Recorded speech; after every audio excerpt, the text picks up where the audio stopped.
Imagine a world where the Department of Health and the Department of Agriculture were the same thing. What the fuck? Could this actually be the solution we've been looking for?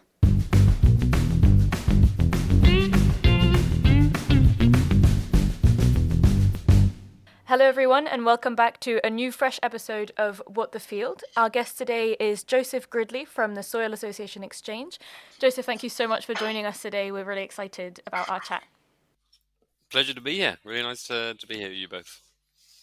So, I think we can get straight into it. One of the first things I kind of wanted to discuss with you is this insane professional life that you've had. I saw that you've been a chef, you've studied law, you've worked in non-profit, you've worked in local politics, you're an entrepreneur. So what haven't you done, and how many lives have you had to be able to do all of these different things? I probably haven't had focus. That's been the main problem, right? No, I've definitely hopped around, and I think it half makes sense. I think food has been the thread from the beginning. Just started off cooking food in very unglamorous pubs and things like this, and then couldn't hack the hours, and so thought law might be a wise thing to do, but then really didn't enjoy that very much either. Didn't even ever work in that.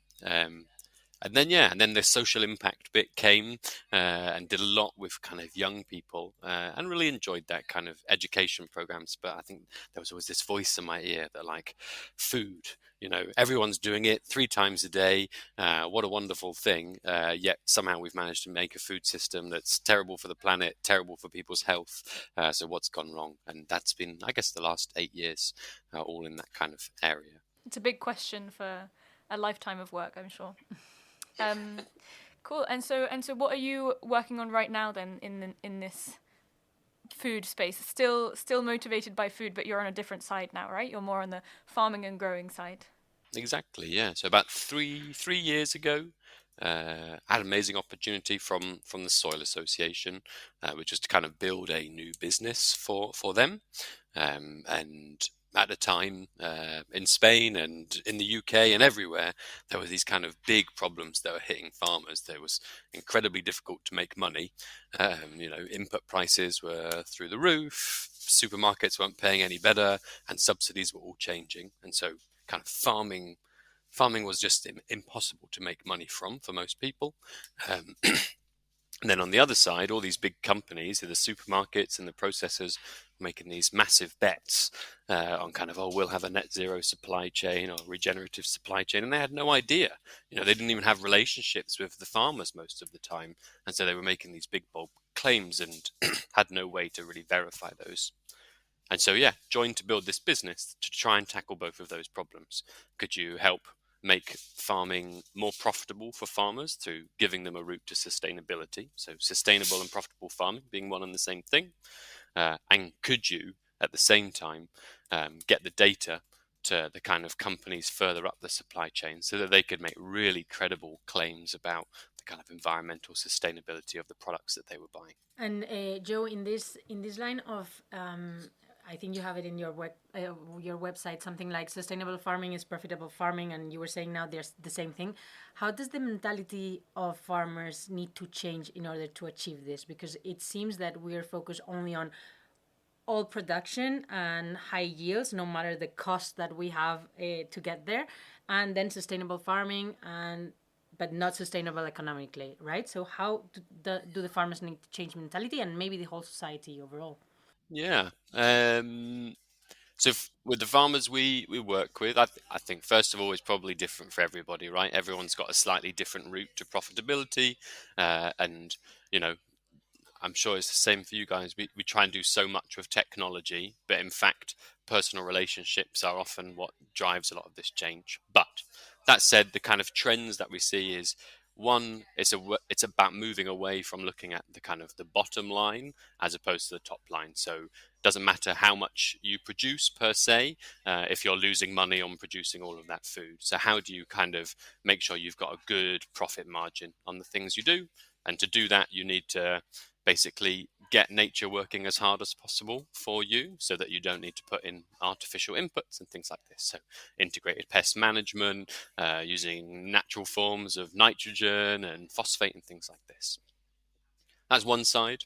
And we find that almost every farm we work with, there's always cost savings that you can find that don't even impact yield, but can just be a kind of straight up, just a bit more money for farms. And then the other side is, 10 years ago, a farmer really just sold the food that they had, the carrots, the wheat, the milk. And I think in this new world, a farmer is being asked to do so much more to balance the books. And, I think they started with things like diversification into tourism and things like that. But now it's all these new environmental markets. In the UK, you've got biodiversity net gain, you've got nutrient neutrality.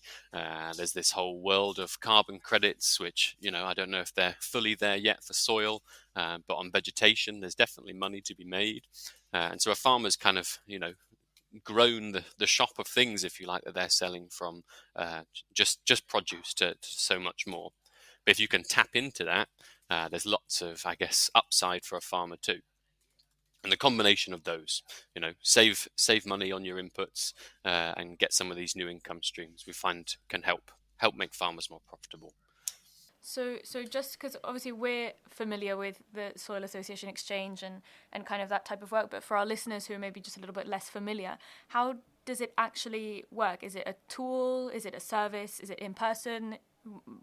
What's a concrete relationship that the farmer has with the Soil Association Exchange? Yeah, so it's an end-to-end service. It does three things: helps a farmer measure their impact on the environment, get support on how they can improve their impact on the environment, and then all those improvements are tied to some kind of financial upside for them. So a cost saving or a new kind of income stream. So on the measurement side, it's kind of a 50% kind of digital tool. So we've got lots with satellite imagery that help you map your habitats and look at the kind of proximity to rivers with pollution and your soil type and things like this. But what we've found is, though there are lots of people that will tell you that you can accurately measure Mother Nature from space, that in reality, some of those are, well, quite exaggerated claims probably. So 50% of that is we put a lot of people out on farms. We've got a team of 35, what we call exchange technicians, and they go around and they take soil samples, they do hedgerow assessments, they do bird species abundance counts. And so we get this really nice mixture of kind of data that's coming from scalable technology sources, but then ground truth by real people. That's the measurement bit. And unlike many things out there, we're really, really focused, I guess, on measuring a farm's holistic impact on the environment. So we don't just look at carbon, though we do look at emissions and sequestration, but we look at soil health, biodiversity, water, animal welfare if you've got them, and even some people and society bits to look at things like land access, community engagement, so that a farmer gets a really rounded picture. Because, as I'm sure you've seen with many of your farmers that you work with, there's trade-offs of these things. If you just make, I don't know, carbon efficiency the thing with which you produce lemons, you'll probably do some weird things to biodiversity. So you need to see these things in balance. That's stage one. Farmer gets a nice report, and then we have our advisors that kind of sit down with the farmer and help turn all of those numbers into something that makes sense.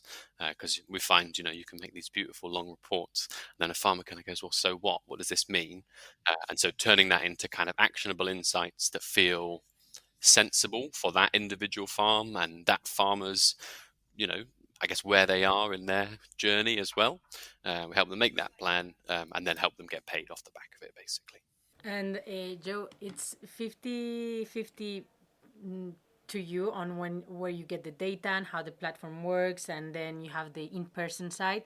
But how about the farmer? Are they using only the 50% that it's face-to-face or on the field, or are they also using the technology and the platform you're providing for them? How is the adoption side working with farmers? Depends on the farmer, big time. We spent a lot of time at the beginning kind of making it very farmer friendly. So like a lot of our team are farmers, our board has got kind of a lot of farmer representation, and so it's designed in a kind of very simple way so that anybody can use it. And we have pretty good uptake, particularly where what we find is like if you just ask a farmer to use it off the bat, put in, I don't know, their biodiversity numbers or something, then, life is always too busy and you never quite find the time. But if we give them a starting place that says, our technicians have gone out, or this is our best guess for your farm, and then they don't quite agree with it, then that's a really good hook, because then they're like, no, I know I've got more birds than this on my farm. And then they'll be out the next couple of weeks just taking more and more samples, enriching the picture of what we see. I can imagine if they see the numbers of their neighbor. That would be exactly healthy competition. Yeah, I think that's exactly it. We've got this bit in the platform which kind of like a benchmarking thing, so you can see how you compare to other farms of a similar soil type, similar enterprises, and it's amazing. That kind of sense of competition is exactly what gets these people moving. It was funny when we were getting started like 3 years ago. One of the things we were like, how will we know we've been successful, kind of thing. And we always had this kind of image that we'd go into a pub in the kind of middle of the English countryside somewhere in winter, and would overhear two farmers not talking about kind of yield or the size of their tractors, but kind of competing about their soil organic matter percentages, or who had the best hedges. And I wouldn't say we're there yet, but it's definitely becoming more possible. That's the dream, yeah. And so the last part that you mentioned, which is more the financing part, or giving them access to these financing schemes, are they schemes that already exist independently, like outside of the Soil Association Exchange, and that they could access to through different routes, but often they don't know about them, or they're not aware that they exist? Or is it sort of your own making? So, bit of both. So we do a lot on kind of helping farmers find stuff that's there already. But like in England, for example, there used to be, like everywhere in Europe, this basic payment, and that's been replaced by something called the Sustainable Farming Incentive, and some other kind of public schemes. And it's gone from one nice thing to hundreds and hundreds of options. And most farmers don't have the time. It's also really badly explained to kind of figure out what's the best routes for them. So we're really good at helping farmers basically navigate, if you want to do some sustainable stuff on your farm, what's the best way that you can get money from government. Similarly, water companies in the UK are generally quite good at paying farmers to do good stuff, because if less pollution goes into the rivers, the water companies have to spend less money on cleaning it. And so we're really good at helping farmers find the ones that are relevant for their geography or the things they farm. And then on making new stuff, that's what we're spending a lot of our time on at the moment, because it always comes down to we did back when we were kind of starting this, kind of interviewed about 500 farmers on like, what would a service like this need to deliver for you for it to be valuable.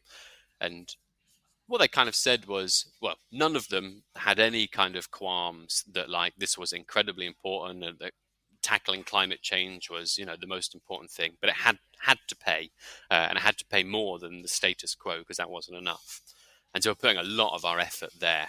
How does a farmer get new financial opportunities? And so we're doing some bits and pieces with some of the companies we work with on kind of price premiums. So can you get more money for the same produce if you can demonstrate its environmental impact? And then we're doing a big bit of work which will launch later in this year, which is a kind of around an insetting marketplace, basically. So, if all the companies that have set kind of science-based targets go on to try and do those, they're going to need to buy billions and billions of pounds worth of offsets, which are often complicated and on the other side of the world. And you can support your own supply chain to drop your scope 3 emissions by, helping de-risk some of this transition. So we're building a mechanism that I guess will do that, take money from up the supply chain and put it into the hands of farmers so they can try and deploy some of these more regenerative practices. That's so interesting. Yes, it's super interesting how you've approached it, because we often talked inside crowd farming about how can we move from a subsidized system to incentivizing farmers towards the right direction, right? And I think you find a really nice way to do that. Yeah, so it's maybe it's sparked by a thing that it's not so nice, that it's super complicated to get those subsidies, and you had to find a way to point them in the right direction. But that's super cool, the way it turned out. I want to focus on one specific side of what you said of this kind of incentives, and this is the credits, okay?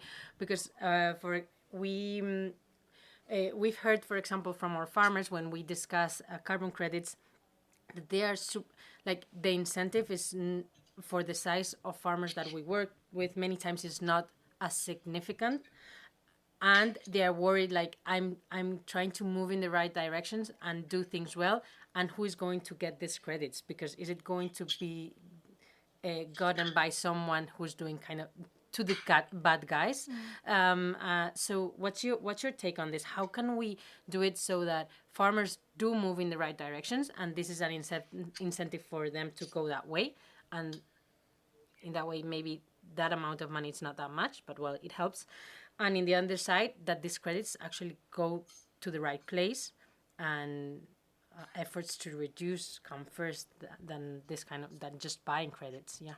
So I guess as a company, we really are less interested in the offset market for many of the things that you just listed. We feel like for you to have carbon offsets as a farm, one, it's really hard. If you think we've 500-600 farms have used the exchange service, and nearly all of them are still net emitters. So there's no surplus carbon in their system that they can trade away. Even if you discount that, the big worry that we have, and you can see this already in the UK, is that processors and supermarkets are going to start making it an obligation that a farmer is net zero or on the path to net zero. Morrison's have already said this, Waitrose have already said this. And so if a farmer has sold carbon to whoever it might be, British Airways or whatever, they've effectively made that problem much harder for themselves, because they've got some of the emissions of British Airways now sat on their environmental balance sheet. So we're really wary of the offset market.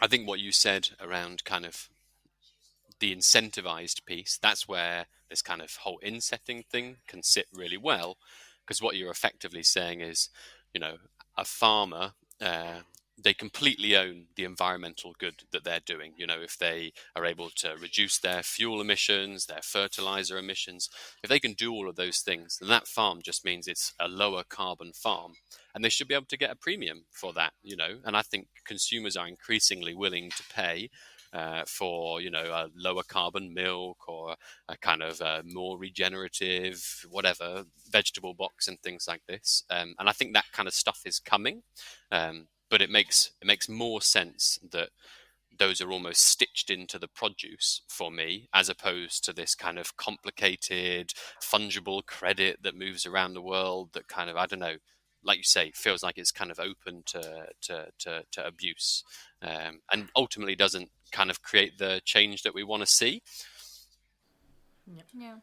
And now, just out of curiosity, with the schemes that already exist, so today with the tools that farmers have, what kind of money are we actually talking about for them? Like, are farmers able to make something interesting, like an interesting amount of money from moving to more sustainable practices, or is it more kind of like some nice extra pocket money which isn't that significant? Kind of what you were saying, like how much can they actually benefit financially? So it's a question we wrestle with a lot. We know that of the farmers that have used exchange, 70% think they are more profitable as a consequence of using it, which is, a good thing. What we don't have enough information on is exactly how much more, and why they feel more profitable. In some ways, I think, the much harder to convince in the short term argument is that this is all around resilience, right? This is, I don't know if it's not like a magic money tree that you kind of do sustainable stuff and then you're a millionaire kind of thing. I think the money is there for you to make incremental improvements to your farm, so that if drought incidences are twice as likely, or flooding incidences, you're just better prepared to ride that out, so that if there's another, whatever it might be, flood, Ukraine war, you're a farm that can kind of keep chugging along, as opposed to one of the ones that gets hit really hard. And in a world where, on a year by year basis, farmers struggle to balance their budgets, they're kind of like, oh, but the long term resilience thing, it's hard to sell. But I think that's probably going to be the ultimate benefit of this kind of stuff. Yeah. And Joe, how many farmers are we talking about? How many farmers do you work with, and what's the main incentive for them to start using your service, your tools? So we've had about 650 register to use it. About 500 have kind of gone through. We're expecting to work with another 700 or so this year.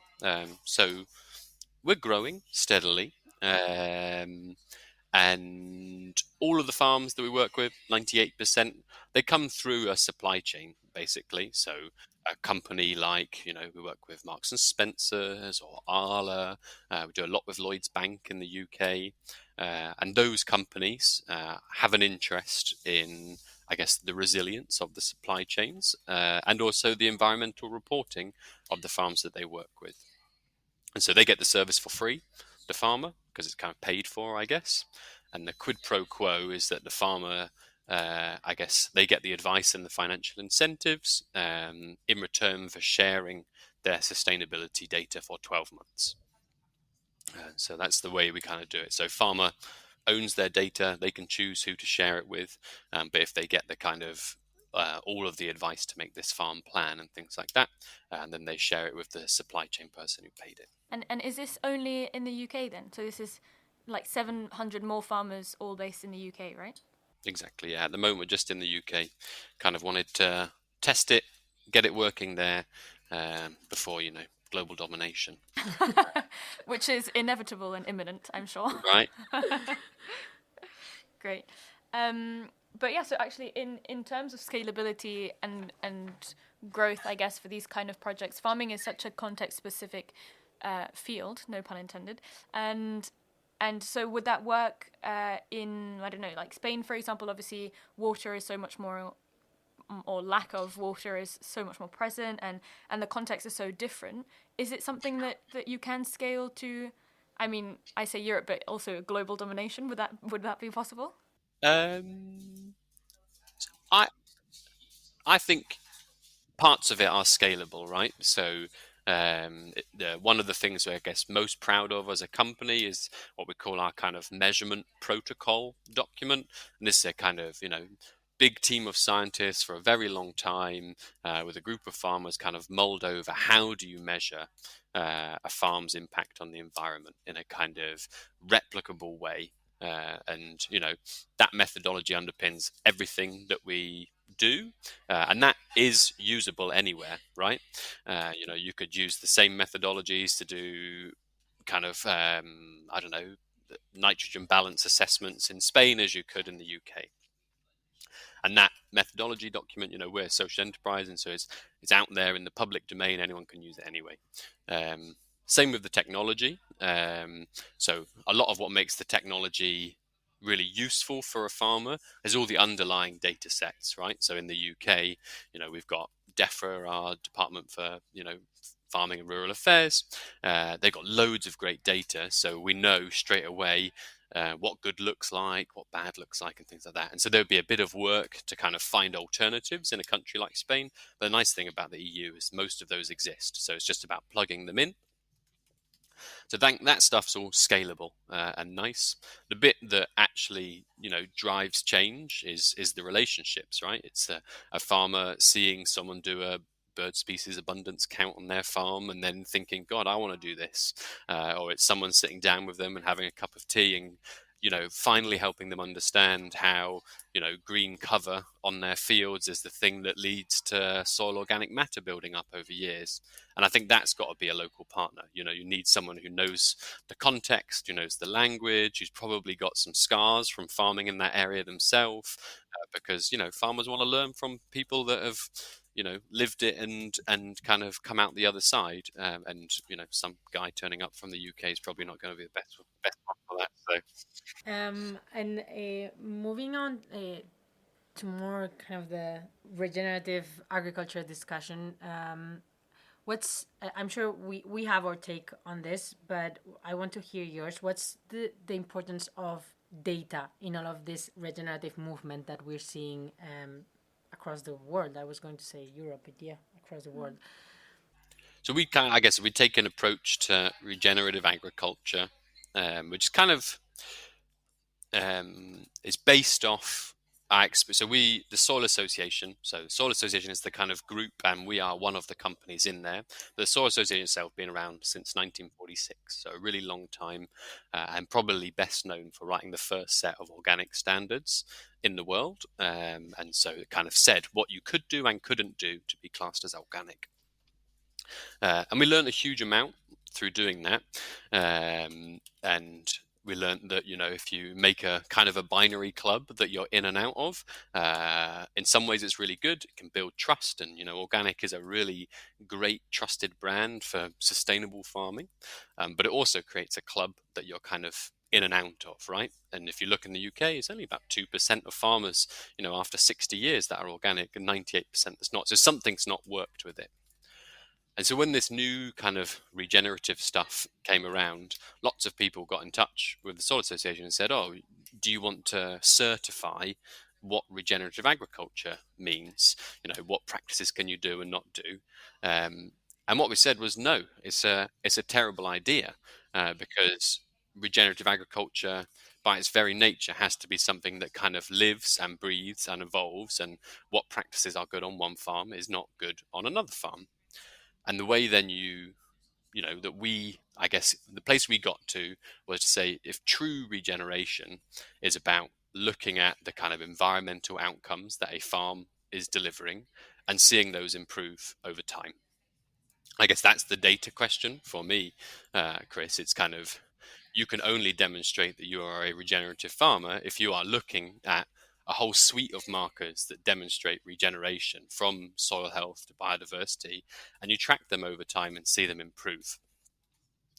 And I think 5 years ago, people would have thought it was impossible, it was too expensive, blah, blah, blah. But, there's so many people working on this stuff now. Technical and scientific innovations mean you can do it.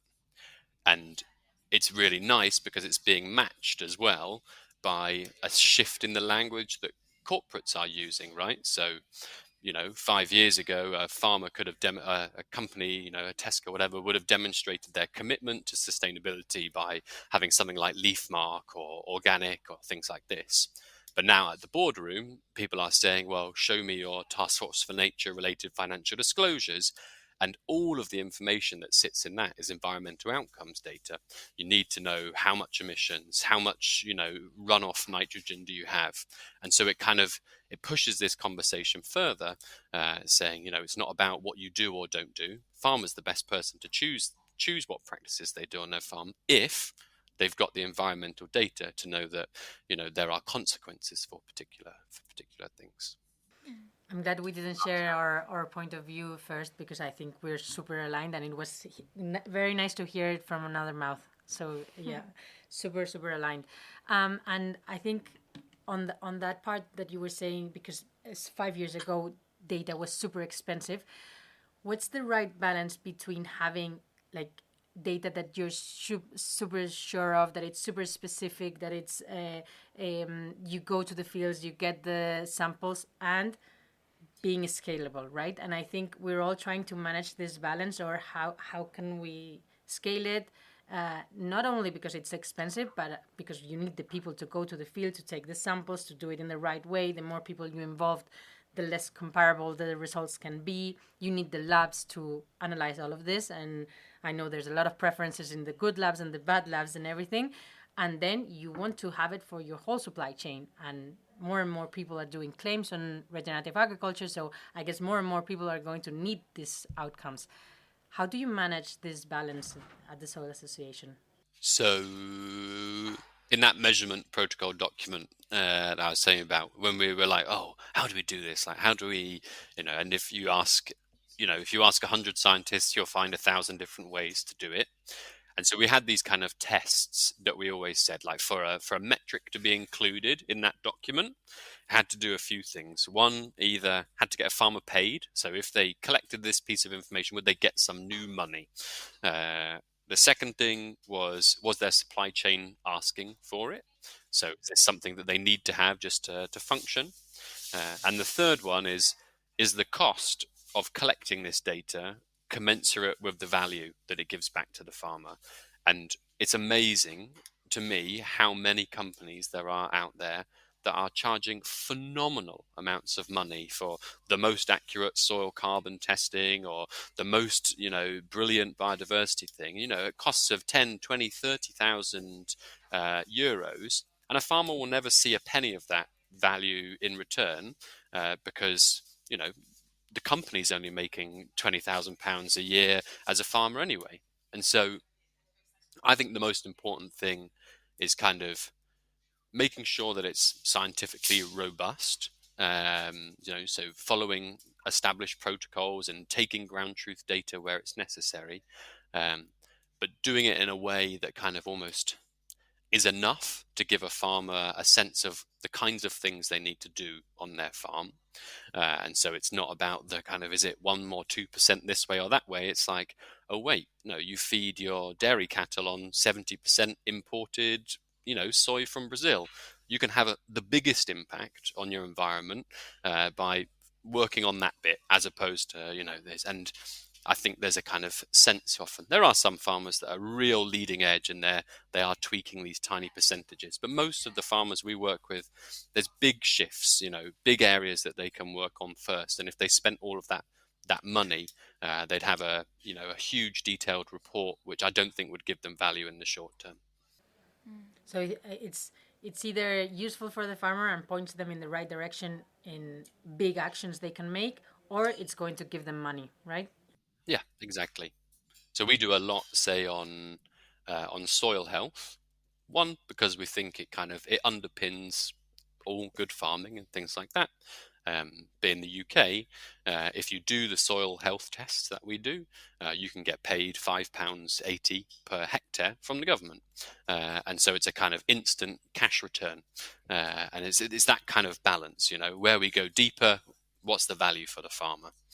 So the UK is doing, it's incentivizing farmers a lot to go towards sustainable agriculture, right? Trying to, yeah. I wouldn't say they've always got it right, but this new sustainable farming incentive, it's got bad uptake at the moment from farmers because it's complicated to understand. But I think the principles that underpin it are really interesting. They've kind of thought through what are the 100-ish practices that really kind of create the kind of things we want to see, and how do you de-risk that for a farmer? Cover cropping, blocking out hedges, agroforestry, extensive grazing, all those kind of things. The day we manage to make bureaucracy a lot less foggy, it's going to be a really good day for all of us. A good day, for sure.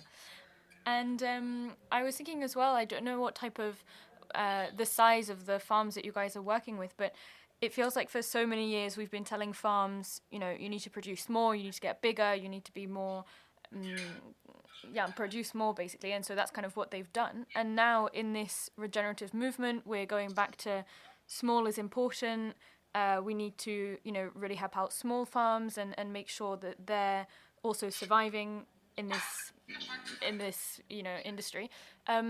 Where do big farmers or almost, these large scale, almost industrial farmers fit in this regenerative transition? Do they have a place in it, or do they need to go smaller? Do they need to break down? What like if I was a big industrial farmer and I'm hearing all about these new regenerative things that are going on in my industry, where do I fit into that?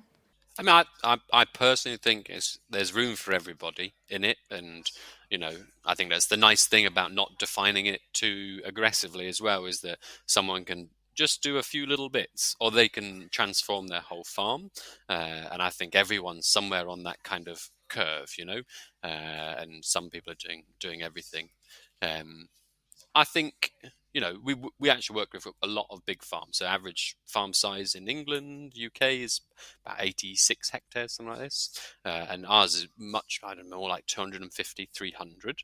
So not huge, but bigger than average. And I think, there's a kind of business imperative to really think about this stuff.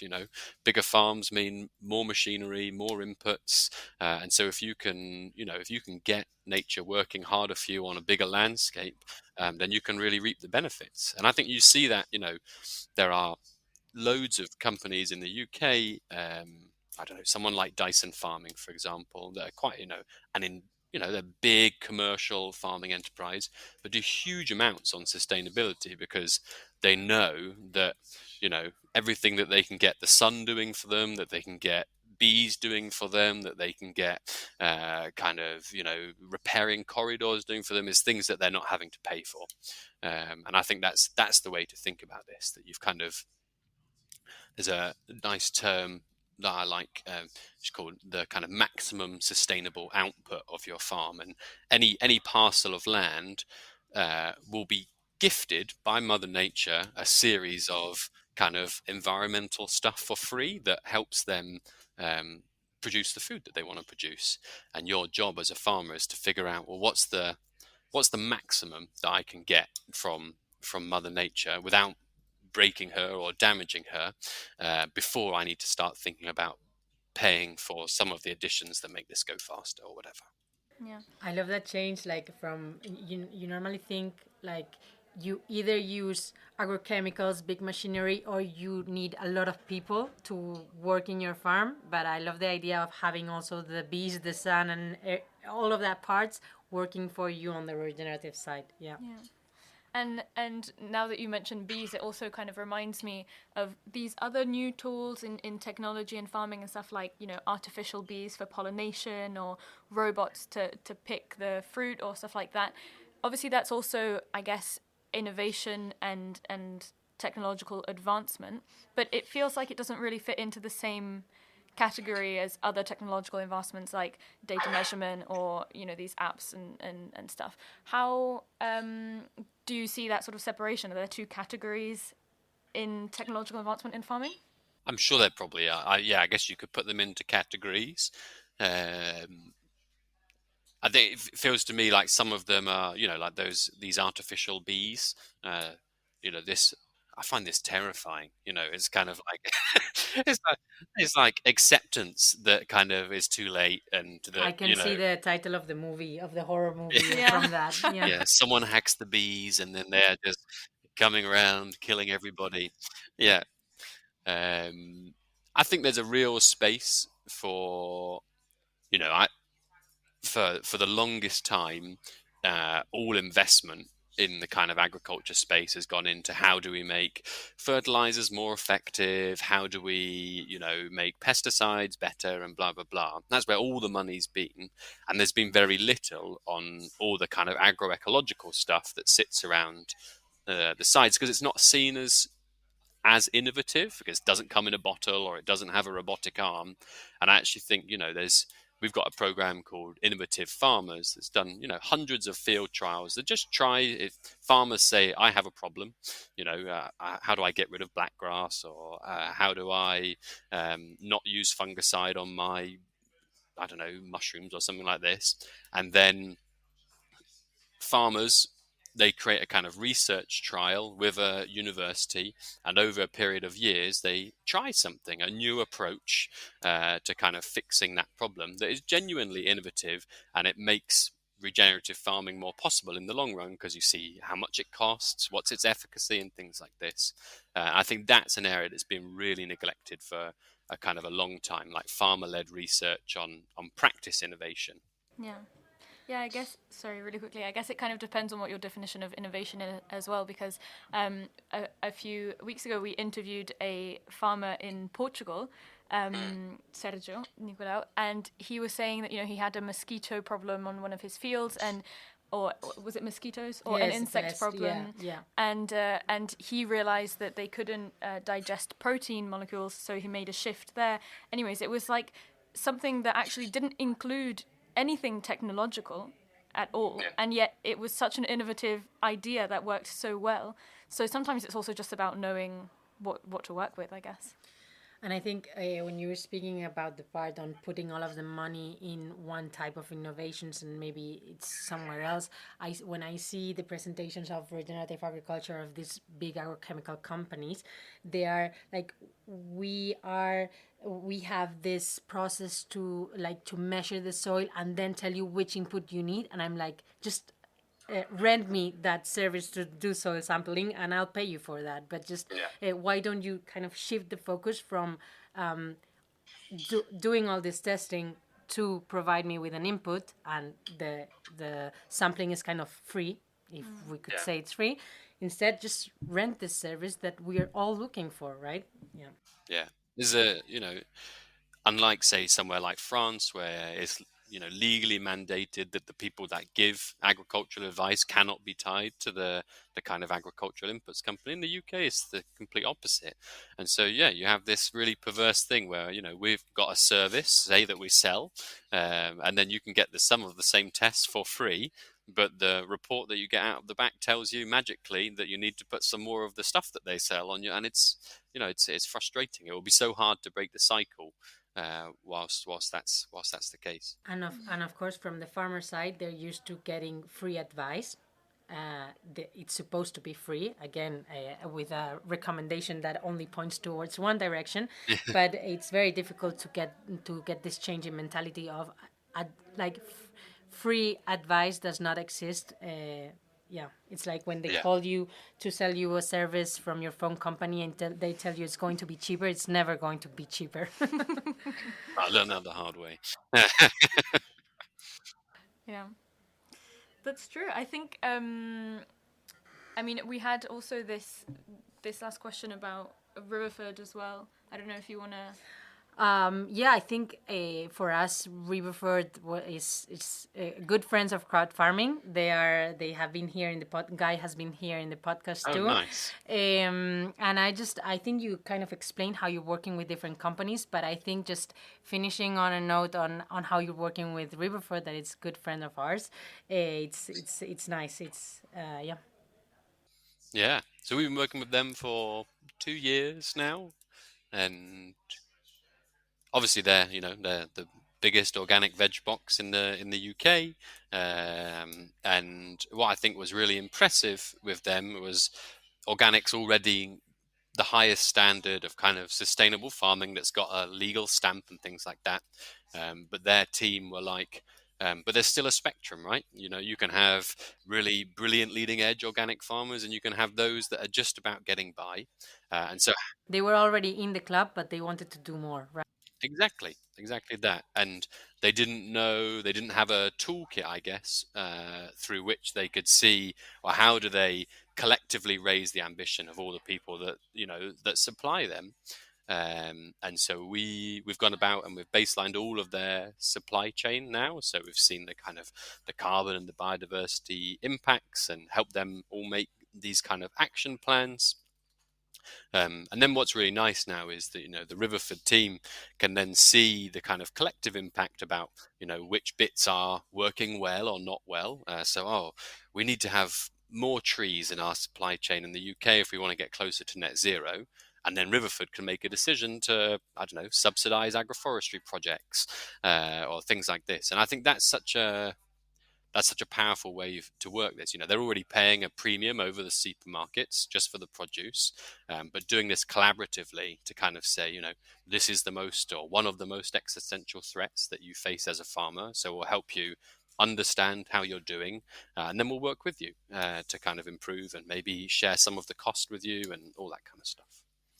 We were speaking to their team very recently with Harriet, and I think there's a lot of similar challenges that we have over here and you have over there. So I think there's a lot of really nice learnings to keep discussing all of these types, because I think the ambition is similar and the challenges are quite similar. Have you visited their headquarters? We haven't, but our bosses have. Yeah. They had the luxury of traveling over there and visiting. Yeah, you need to go. It's like a magical land, very beautiful place.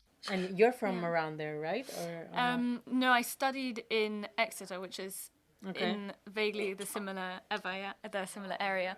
But I didn't know about it at the time, and now I feel completely frustrated that I didn't go when I had the chance. But maybe we can like smuggle in a business trip or something sometime soon. Definitely. I think that's, the perks of the job, right? Yeah, exactly. Follow-up podcast, but you have to do it face-to-face with Guy. Exactly. I think we'll manage that at some point.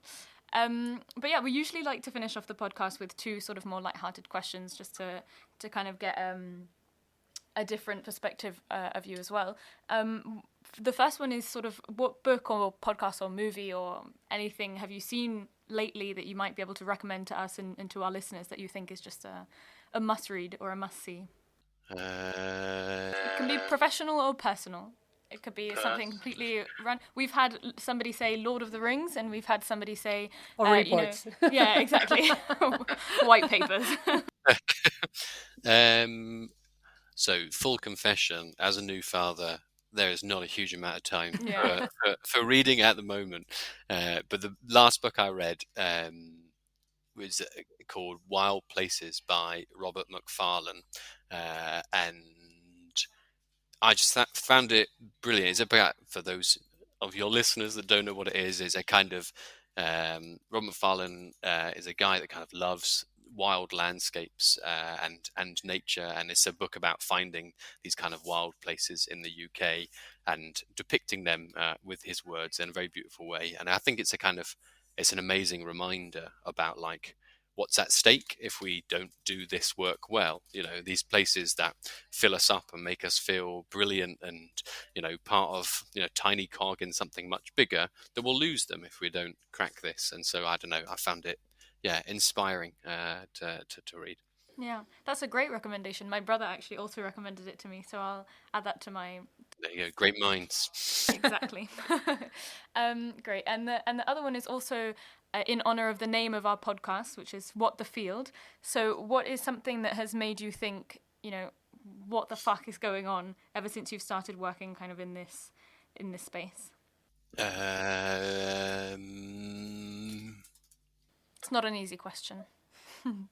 I think the thing that, it was what got me interested in this 8 years ago, and it's still the thing that boggles my mind, is like, there is almost nothing else in the world that everybody has to do 3 times a day. Like, people are kind of biologically bound to spend money on food 3 times a day. And so how have we managed to fuck it up so badly? And it just feels like we're still heading down that path. And we need, you read the stuff around ultra-processed food and what it's doing to our bodies, through to the kind of the inputs that go into those products and what it's doing to the land. And it feels like we need a big reset. And I think, back in the 40s when the Soil Association started, they always had this kind of big dream that the Department for Health and the Department for Agriculture would actually be the same place, because it's only by joining those two together that you kind of join the personal imperative about why this is important. It's your children, your family living well with the health of the land. And when those two come together, I think a lot of these problems go away, but they're still seen as these kind of polar opposites. Yeah, absolutely. That's so true. It would be great to see a Department for Health and Agriculture all wrapped in one. Because we were trying to turn up on a lighter mode. I'm not going to say what I was thinking. Oh, go on, say it. We can edit it and add something funny at the end. That kind of the other side of the picture has managed to do it. Like, we have agrochemicals joining like huge pharma companies. We should do it also from the other side. Yeah. Exactly. Very nice, light-hearted finish. Yes. I'm so sorry. Big pharma and big ag. You asked for it. Yeah. People are just going to be chuckling away at home, thinking... I love this podcast. Always puts me in a good mood.